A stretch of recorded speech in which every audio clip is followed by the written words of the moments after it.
سئل رسول الله صلى الله عليه وسلم عن رجلين كان في بني إسرائيل أحدهما বনি ইসরাইলের দুইজন লোক, একজন লোক হলো আলেম, আরেকজন লোক হলো ইবাদতকারী আবেদ। ওই দুইজন লোক সম্পর্কে আমার নবীজি সাল্লাল্লাহু আলাইহি সাল্লামের কাছে জিজ্ঞাসা করা হলো, কানা আলিমান ইউসাল্লি মাকতুবান সুম্মা ইয়াজলিসু ফায়ুআল্লিমুন নাস খায়রান। যে আলেম ফরজ নামাজ পড়ার শেষেই মানুষদেরকে ইলমে দ্বীন, ইলমে শরীয়তের শিক্ষা দান করেন। আরেকজন হলো ইয়াসুমুন নাহারা ওয়া ইয়াকুমুল লাইল আইয়ুহুমা আফদালুন। ইয়া রাসূলুল্লাহ, আরেকজন লোক দিনের বেলায় রোজা রাখে আর রাত্রের বেলায় নফল ইবাদত বন্দেগী করে। এই দুইজন লোকের মধ্য থেকে আইয়ুহুমা আফদালুন, কে উত্তম? আল্লাহর প্রিয় নবী সাল্লাল্লাহু আলাইহি সাল্লাম বলেন, ফাদলুন হাযা আলিমুন, ফাদলুন হাযা আলিমুন। ওই দুইজন লোকের মধ্য থেকে যিনি আলেম তিনি মর্যাদাশীল। আল্লাহ নবী বলেন, আল্লাযী ইউসাল্লি মাকতুবা, ফরজ নামাজের পড়িয়া ইয়াজলিসু ফায়ুআল্লিমুন নাস খায়রা, মানুষদেরকে শিক্ষা দেয়। আলাল আবিদিল্লাযী ইয়াসুমুন নাহারা ওয়া ইয়াকুমুল লাইল, আর যে আবেদ সারাদিন রোজা রাখে এবং রাত্রে বেলা ইবাদত করে, তার মর্যাদা এবং আলেমর মর্যাদা ওই রকম।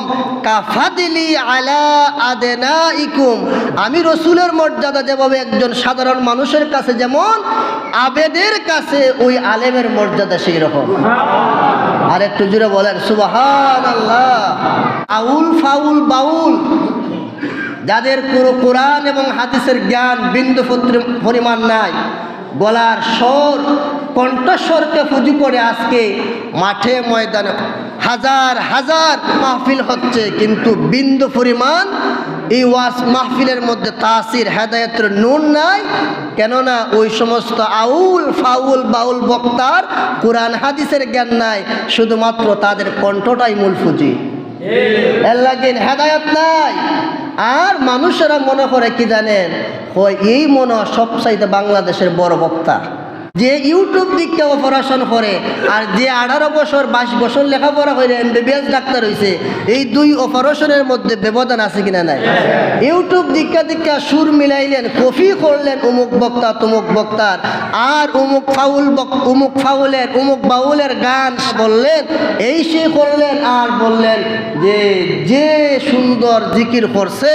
আজকে যারা হক্কানি আলেম, এই সমস্ত কথা আহলে সুন্নাত ওয়াল জামাতের যারা আকাবির ওলামায়ে কেরাম কোরআন এবং হাদিসের কথা হয়, কিন্তু এদের কোনো মূল্যায়ন নাই। মূল্যায়ন ওদের যাদের সুর আছে, আউল ফাউল বাউল বক্তা যারা, তাদেরকে আমরা বাহবাদি মাশাআল্লাহ বলি। এর জন্য আজকে আমার এই ওয়াজ মাহফিলের মধ্যে তাসির হয় না, মানুষ হেদায়েত হয় না। আমার ভাইয়েরা, মিশকাতুল মাসাবি কিতাবুল ইলমের মধ্যে এসেছে, হযরত আব্দুল্লাহ ইবনে আব্বাস রাদিয়াল্লাহু তাআলা বর্ণনা করেছেন, রাসূল পাক সাল্লাল্লাহু আলাইহি সাল্লাম বলেন, তাদারুসুল ইলমি সাআতুম মিনাল লাইল খায়রুম মিন আহইয়াইহা। রাত্রে কিছু সময় অথবা দিনের কিছু সময় হাদিসের চর্চা করা, ইলমে দ্বীনের চর্চা করা, ইলমে দ্বীন শিক্ষা নেওয়া বা শিক্ষা দেওয়া, খায়রুম মিন আহইয়াইহা, সামান্য সময়, কিঞ্চিৎ সময়, কয়েক মিনিট সময় কোরআন হাদিসের দরসে বসা, কোরআন হাদিস শোনা জানা, সারাদিন ইবাদত করার চেয়ে সারা রাত ইবাদত করার চাইতে উত্তম। সারাদিন ইবাদত কইরা যে সব পাইতেন, এই যে হাদিসের কথাগুলা, কোরআনের কথাগুলা শিখতেছেন, শুনতেছেন, বুঝতেছেন, শরীয়তের মাসলা শিখতেছেন, সারা রাত ইবাদত করার সব, সারাদিন রোজা রাখার সব আল্লাহ পাক দিতেছেন। সুবহানাল্লাহ। আমার ভাইয়ের আরেকটা হাদিস, আন্না রাসূলুল্লাহ সাল্লাল্লাহু আলাইহি সাল্লাম মাররা বি মাজলিসাইনি ফি মসজিদিহি, মসজিদে নববী দুইটা মজলিসের পাশ দিয়ে আমার নবী যাচ্ছিলেন। আল্লাহ নবী বলেন কিলাহুমা আলা খাইরিন, দুইটা বৈঠক দুইটা মজলিসই দামি ভালো কাজের মধ্যে নিয়োজিত।